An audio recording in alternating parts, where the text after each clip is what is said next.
Kukupasha taarifa hizi ambazo zinazidi kuchipuka kutoka maeneo mbalimbali humu nchini kwa kuwa zinakuhusu kwa njia moja au nyingine.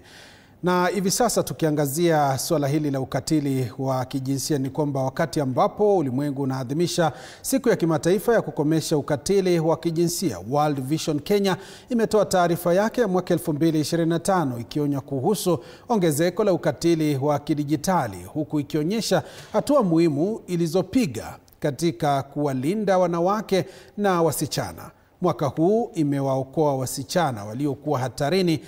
ikawawezesha wanaume na wavulana kujifunza ujinsia chanya na ikaandaa viongozi wa dini kupinga mila hatari. Pia watoto wamepata mbinu mbadala za kuendeleza hatua zao za ukuaji wa kitamaduni bila